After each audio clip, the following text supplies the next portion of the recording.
ওমর মানি একটা পাঁচশো খানকির পোলা। আর মোরসালিন তো গান জুটি বাঞ্চতে সারাদিন গাঞ্জা খেয়ে পড়ে থাকে।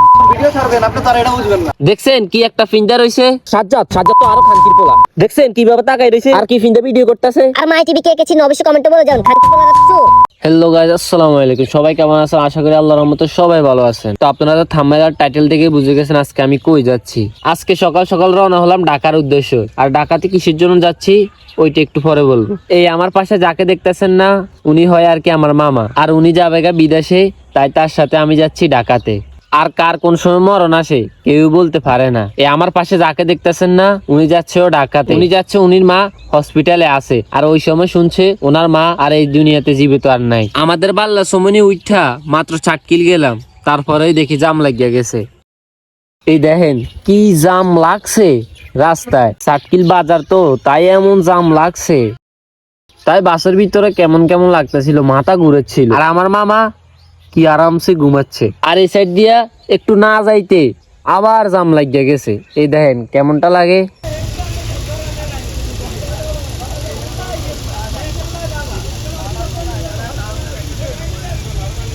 এই দেখছেন কি পরিমানে জাম আমাদের রামগঞ্জে আর সাতক্ষীলে। কি পরিমানে যে জাম লাগছে, জাম ছুড়েই না।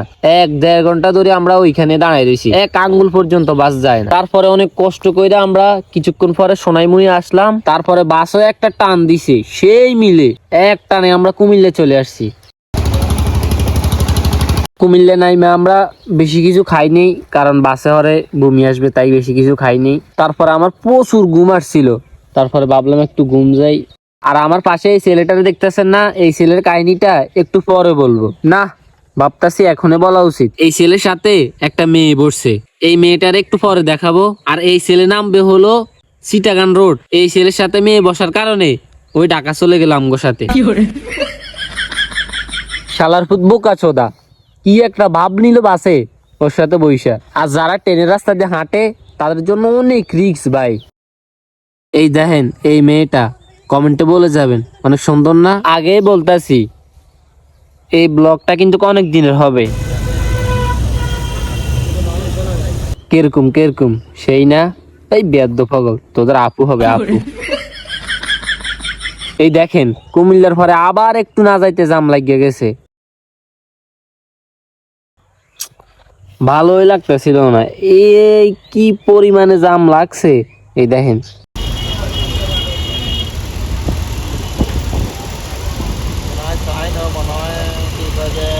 এই দেখেন 3:08 বাজে, মনে হয় 1 ঘন্টা ধরে আমরা জামেই ছিলাম। আর এটা হলো আর কি মাই টিভি, যেখানে ঘুষ দিয়ে আর কি ওইসব জিনিস প্রচার করে আর কি।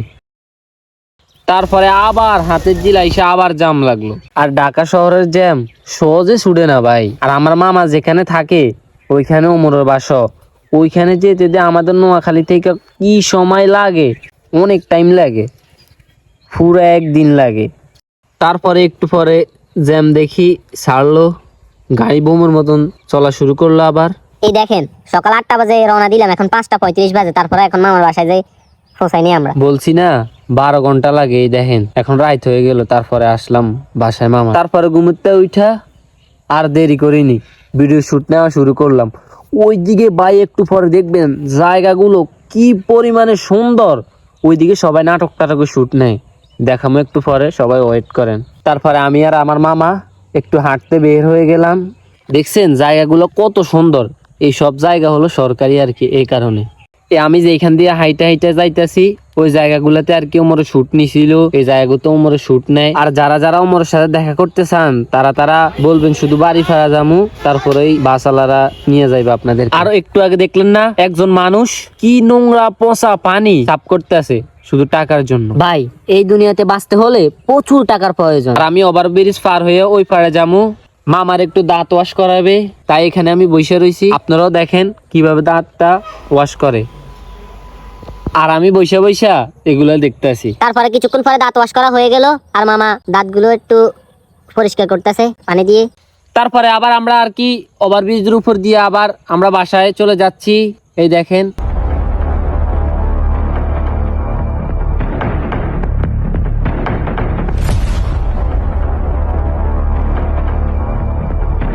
আর এখানে যারা আসতে চান বাড়ি ভাড়া এখানে সবাইকে নামাই দিবে, তারপর রাস্তা দিয়া হাঁটা শুরু করবেন। একটু যাইলেই দেখবেন ওমর যেখানে ভিডিও বানায়। এই দেখেন রাস্তার পাশেই ওমর ভাই ভিডিও বানায়। এই দেখছেন এই জায়গাতে ওমর ভাই ভিডিও বানায়।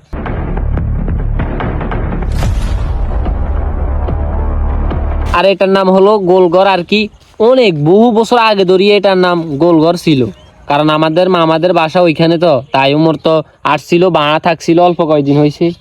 আর আপনারা এই জায়গায় না আসলে বুঝতেই পারবেন না জায়গাটা কি সুন্দর। সরকারি জায়গা তো তাই একবার আসলে বুঝতে পারবেন। আবার ওইদিকে চোর গাঞ্জুট্টি ওইগুলো বেশি আর কি, গেলে সাবধানে থাকতে হবে আর কি। উমর ভাই প্রচুর কষ্ট করছে ভাই। আমি যখন 2020 সালে আমার মামার দোকানে এখানে আসছিল তখন আমি আসছিলাম, দেখতাম সারাদিন ও ভিডিও বানায়, অনেক কষ্ট করছিল, তাই আজকে এই পর্যন্ত আসতে পারছে।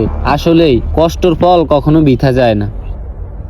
এই আমার পিছনে যেটা দেখতেছেন না, এইটাতেই ওমরে ভিডিও বানায়। এটার নাম আর কি গোলঘর। এইটা বহুকাল ধরি, অনেক আগ ধরি এটার নাম গোলঘর। লাইক করো, লাইক।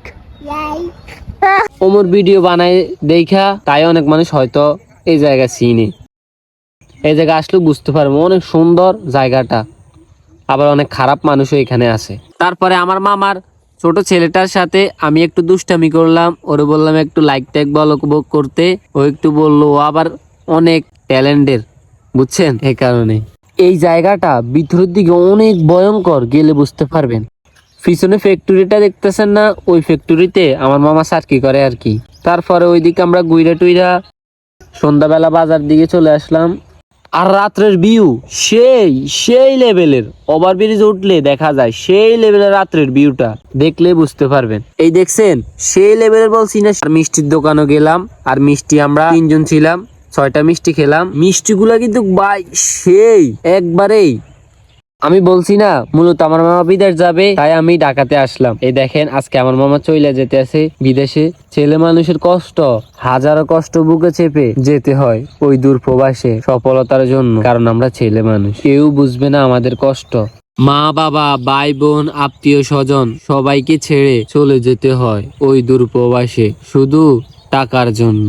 এই জন্যই তো মেয়েরা শুধু টাকাওয়ালা ছেলে খোঁজে। এই দুনিয়াতে টাকা ছাড়া ভাই কিচ্ছুই নেই, শুধু টাকা কামাও, তাহলে দেখবা পরিবারও শান্তি, সবাই তোমাকে ভালো মনে করবে, ভালোবাস, সম্পর্ক রাখবে। আর টাকা নাই, কেউ আপনার সাথে সম্পর্ক রাখবে না 2 সেকেন্ডের জন্য। তারপরে বলছি না বাদাইম্মা ওরা ভিডিও করে এই জায়গায়, এই জায়গা তাতেই বাদাইম্মা সব বেশিরভাগ নাটকের শুট এই জায়গাতেই হয়। এই দেখেন এই জায়গাটা অসম ভাই, সেই লেভেলের, অনেক সুন্দর।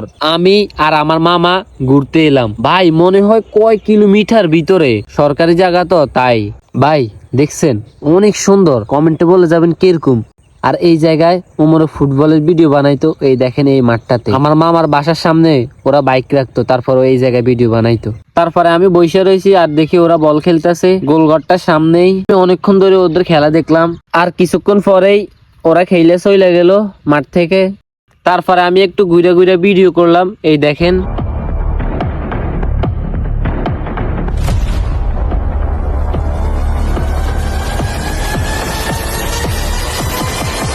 তারপরের দিন আমি বিকেলে আসলাম, আমি আর আমার সাথে একটা আমার বন্ধু। পরে দেখি উমর ভাই ভিডিও শুট নিতেছে।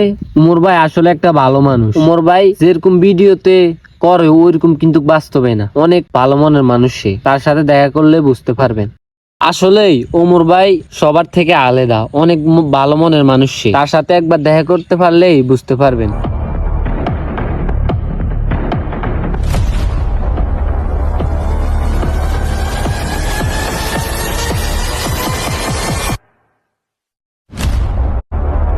আর ওনারে কে কে চিনেন কমেন্টে অবশ্যই বলে যাবেন। জানি ওনাকে সবাই চিনেন, তবুও ওনার নামটা একটু মেনশনে দিয়ে যাবেন কে কে ওনাকে চিনেন। আর ভাইয়ের ভিডিও কার কাছে কিরকম লাগে অবশ্যই কমেন্টে বলে যাবেন। আমার কাছে কিন্তু ভাই সেই লেভেলের, সেই লাগে।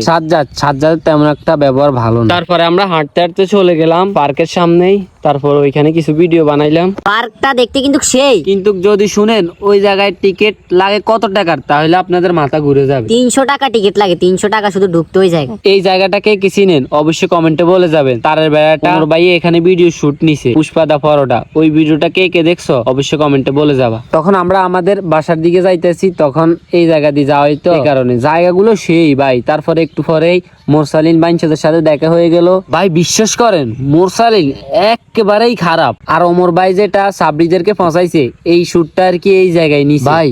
ফসানিটা কিন্তু সেই হয়েছে। আর যদি মোরসালিনের সাথে দেখা করতে চান তাহলে এই জায়গায় চলে আসবেন, এই জায়গায় সে প্রতিদিন বসে থাকে।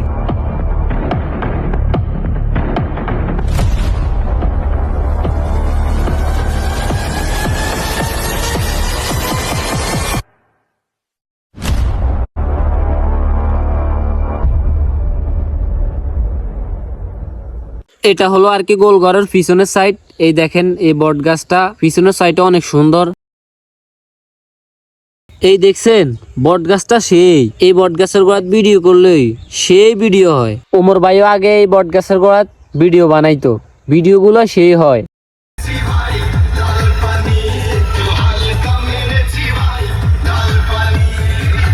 ভাই বাদ দেন, ঢাকা শহরের মেয়ে মানুষ তাই এত খারাপ। তাই আমি সকাল সকাল আবার রওনা হলাম বাড়ির উদ্দেশ্যেই। তারপর আমি এই পাশ থেকে ওই পাশ পার হওয়ার জন্য ওভার ব্রিজের উপরে উঠলাম, উঠে ওই পাশে গেলাম। লোকাল বাসে করে যেতে হবে টঙ্গী, বাড়িপাড়া থেকে যেতে হবে টঙ্গী, তারপরে ডাইরেক্ট বাস ছাড়বে আমাদের নোয়াখালীতেই। তারপরে গিয়া বাসে উঠলাম, তারপরে বাসটা ছাড়লো, কিছুক্ষণ পরেই জাম লাগিয়া গেল। ভাই ঢাকা শহরের জাম সহজে ছাড়ে না ভাই, সেই একটা জাম লাগছে ভাই, সেই লেভেলের জাম লাগছে, বলে বোঝানো যাবে না। এত কষ্ট, এত মাথা ব্যথা করে জামও পড়লে। তারপরে কিছুক্ষণ পরে জামটা ছাড়লো, তারপরে একটু সামনে আইসা দেখি ট্রেন যেতে আছে। এই দেখেন অনেক বড় ট্রেনটা, তাই ভিডিওর আলাদা ব্যাকগ্রাউন্ড রিমুভ করে দিছি। ভাই ট্রেনের যে পরিমাণে আওয়াজ আর সাউন্ড, মাথা ঘুরে যায় বাহিরের। আপনারা কি শুনতে চান? এই দেখেন কি পরিমাণে সাউন্ড।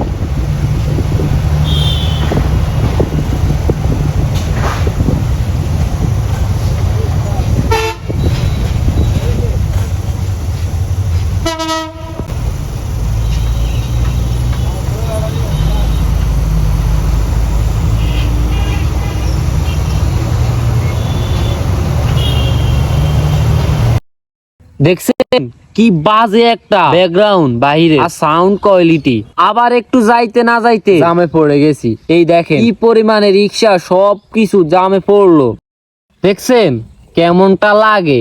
ভালোই লাগতাছিল না, মাথা কি মিল ঘুরাচ্ছিল। তার কিছুক্ষণ পরেই বাসটা এক জায়গায় থামলো, তার কিছুক্ষণ পরেই বৃষ্টি শুরু হয়ে গেল।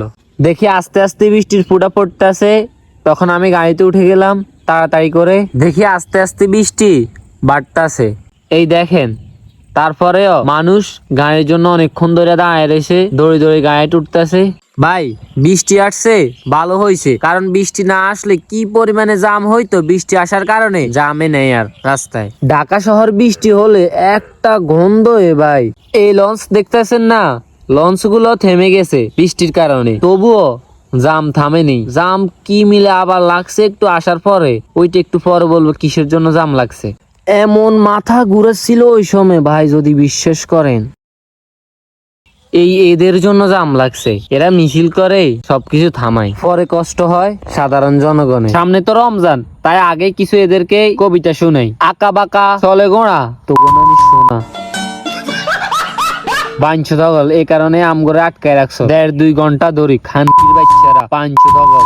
আমগো সাধারণ জনগণের কষ্ট হয়, খানকির পোলারা হচ্ছে সব চোর। টাকা খাওয়ার জন্য সাধারণ জনগণের আটকায় ওরা মিছিল করতেছে। যদি আমরা না আসতাম তাহলে এরা মারাই যেত। সেটা যে মিল উল্টো ফল্টি খাইছে। ঢাকা থেকে রওনা দিলাম সকাল 8টা বাজে, আর এখন বাড়িতে পুষলাম রাতের 8টা বাজে। 12 ঘন্টা লাগছে। আজকের ব্লগটা এই পর্যন্তই শেষ। সবাই ভালো থাকবেন, সুস্থ থাকবেন, আল্লাহ হাফেজ। আর ব্লগটা ভালো লাগলে অবশ্যই চ্যানেলটা সাবস্ক্রাইব করে দিবেন।